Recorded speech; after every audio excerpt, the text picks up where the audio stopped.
27-28 ಕವನ. ಅರಸುಗಳು ತಾವಿಬ್ಬರೇಕೋ ಉದರರು, ಬಲಗೈಗಳು ಸುರಾಸುರ ನರ ರೊಳಾಡು ಉಪಾಯದಲ್ಲಿ ವೆಂಟಣಿಸಿದರು. ಭೂತಳವ ನೆರೆದು ಸುರರು ಸರೋಜ ಪೀಠಂಗ ಅರುಹಿದರು. ಬಳಿಕ ಆತನಿವರನ್ನು ಪರಿಹರಿಸುವುದು ಏಕೆ ಎನ್ನ ಉಪಾಯವೇನಿತ್ತು ಚಿಂತಿಸಿದ.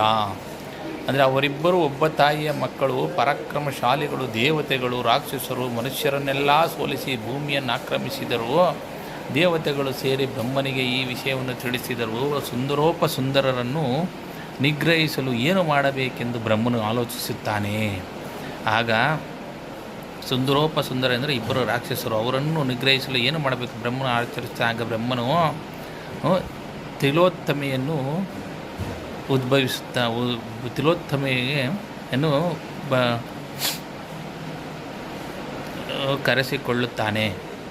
ಅಂದರೆ ಬಳಿಕ ಅಸಂಖ್ಯಾತ ಸರೋವರಗ ಲಲನೆಯರಲ್ಲಿ ತಿಲಾಂಶ ಮಾತ್ರದ ಚೆಲುವಿಕೆಯನ್ನೇ ತೆಗೆದು ನಿರ್ಮಿಸಿದರು. ವರಾಂಗನೆಯ ಬೆಳಗಿತಾಕೆಯ ಹೆಸರು ದಿವಿಜಾವಳಿಯೊಳೈದು ತಿಲೋತ್ತಮೆಯಾದ ಯವನ ದಳಿ ಕುಳ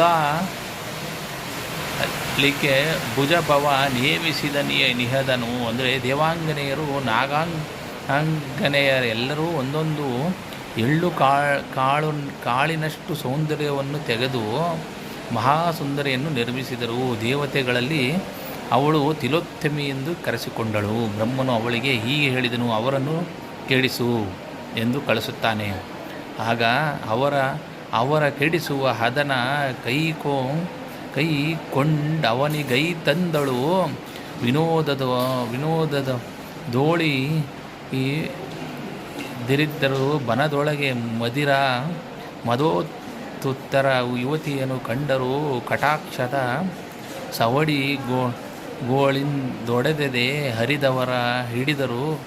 ವಾಮ ದಕ್ಷಿಣ ಕರಂಗಳನೆಯ ಅಂದರೆ ಅವರನ್ನು ಕೆಡಿಸಲು ತಿಲೋತ್ತಮೆಯು ಭೂಮಿಗೆ ಬಂದಳು. ಸುಂದರಿಬ್ಬರೂ ಮನದಲ್ಲಿ ಸೊಕ್ಕು ಬರುವಂತೆ ಮದ್ಯವನ್ನು ಕುಡಿದು ಕುಳಿತಿದ್ದಳು. ತಿಲೋತ್ತಮೆಯನ್ನು ಕಂಡರು. ಅವಳ ಕಣ್ಣುಗಳ ಜೋಡಿ ಬಾಣಗಳು ಅವರ ಎದೆಗಳನ್ನು ಒಡೆದವು. ಇಬ್ಬರು ಅವಳ ಒಳಗೆ ಹೋಗಿ ಒಬ್ಬನು ಎಡಗೈಯನ್ನು ಇನ್ನೊಬ್ಬರು ಬಲಗೈಯನ್ನು ಹಿಡಿದರು. ಎನಗೆ ಮದತ ಮುನ್ನ ಕಂಡೆನು, ತನಗೆ ಸತಿತ ಮುನ್ನ ಹಿಡಿದೆನು. ತನಗೆನಗೆ ನಿನ್ನಲ್ಲಿ